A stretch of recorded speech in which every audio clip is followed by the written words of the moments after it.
Hey, how are you? Well, a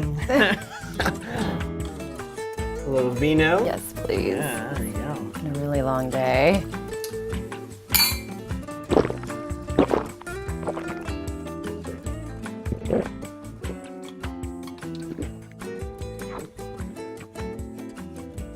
Wow.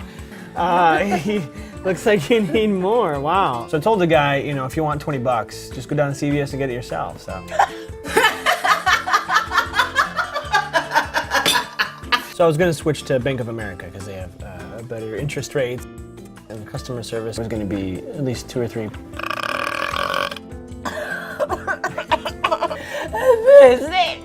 don't know why. I'm a wonderful person. He's saying that I don't love you. He said I don't love you. You had a long day. Okay. Okay. Hang on. It's okay. Don't freak out. I'll get you some water. So does this mean you're sleeping over? I'm really glad we decided to come to this backyard screening. Me too. I feel so cultured. I think it's right through here. Suggested donation. Oh, sorry. Next time. Look, Right the filmmakers have worked really hard on this. They're looking to pay it forward. It is a good cause. Yeah, I know how that is. Let's see, I think I have You probably shouldn't just stop for those McCafe frappes. Sorry, this is all I have. Can we mail you a check? There's an ATM around the block. This is a film about Tibetan monks in Switzerland. Doesn't this go against principle? Look, I've got this. I'll donate a song. Oh, this is going to be good. It's going to be worth way more than the price of admission.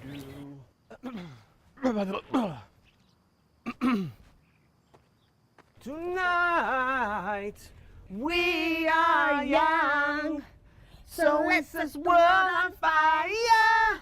We can burn brighter than the sun. Stop! $15 suggested donation each. This is non-negotiable. Wait, is it required or is it suggested? Yes.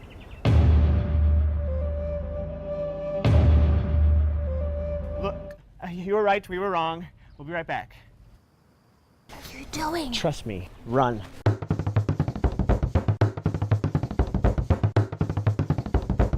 Yeah, that's all right. Oh, yeah, that's ours. There it is. All right. Yeah, sorry. Bye.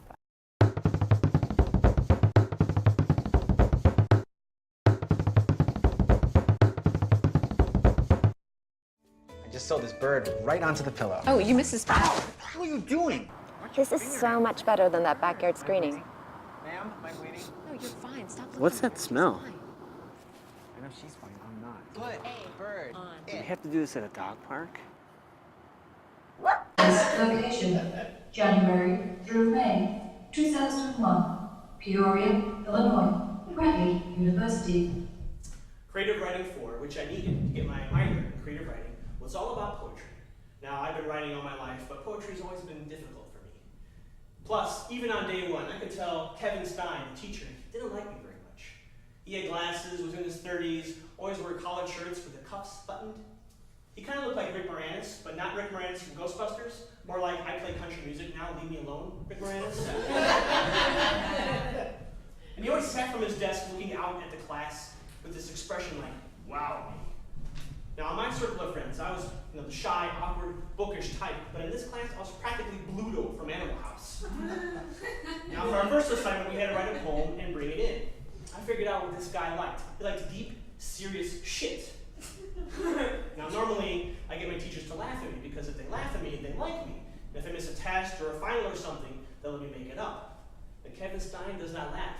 He is impervious to mirth! But he's a working writer. He's a successful writer. You can go into a bookstore and buy his book. Sure, it's the Peoria bookstore with coffee/bookshop, but there it is. I figured out what he likes, and I wrote this poem, knowing it'd be something he'd appreciate. It was my turn to read it out loud.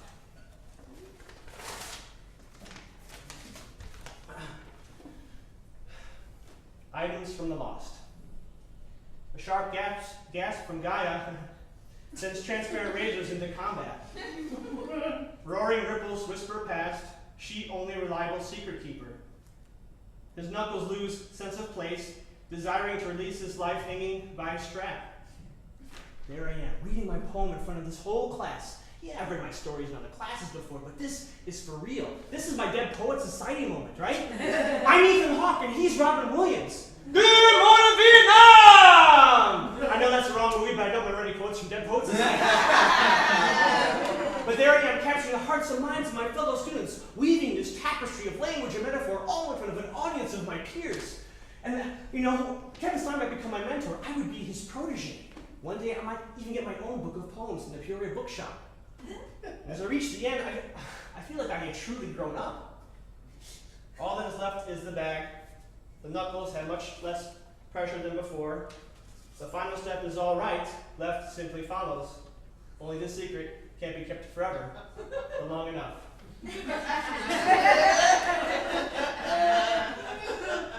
Deep, serious shit. Clearly this poem is about suicide. Silence. Had I taken Stein's breath away? Maybe he realized he underestimated me. Maybe he would come up to me after class, put his hand on my shoulder, a tear in his eye, and say, sorry. Stein clears his breath and rips the poem apart! A line-by-line dissection of why that poem sucks. No one else even gets to read theirs. This takes for the rest of the class. For the rest of the semester, I'm filled with dread and anguish going into that class knowing I'm going to get a verbal haranguing from him. Now, for the end of the semester, we had to write a book of poems. And the kick was you had to give yourself a grade you felt you deserved. Now, I tried real hard. I'd worked really hard all semester. And I respected him. I wanted to get a real reaction. So I put, if you think I have any writing ability whatsoever, give me a B. But if you think I should never write again, give me a C. Motherfucker gave me a C! And if you're surprised with that, you have not been listening to this show. Now, he wins the Illinois Poet Laureate a few years later. And I sent him an email congratulating him. And as a PS, I put, I know you gave me that grade, but I am bound and determined to prove you wrong by becoming a working and successful writer someday. His reply? Looking forward to it. Here's the plan. Activate scenario generator. Scenario generator activated. I can't go back in time to write better poetry in 2001, and I can't make him give me a better grade. But what I can do is secretly replace one of the poems with this poem that I read in front of the whole class, much to everyone's surprise. Ode to Kevin Stein! Hark! What is that noise? Is it the sound of a middle-aged man crushing dreams? Aye! Hark, no! That is the noise of flatulence emitting from the backside of Kevin Stein. These are the words of a buffoon. Kevin Stein enjoys playing with Lego playsets and sleeping in footy pajamas. If this were a sonnet, it'd be lyrical. If this were intelligent, it'd be satirical. It's about Kevin Stein, so it's stupid. Kevin Stein is like a laser disc. They are remembered by very few people, and both are lame. Now, everyone is entitled to their opinion, and I always expect honesty. But if someone fails, you should just tell them, never give up. Just have to try harder than everyone else.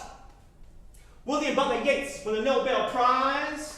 Allen Ginsberg still could be heard howling to this day. Dorothy Parker co-founded the Algonquin Roundtable. Kevin Stein? Who is that? Mic drop!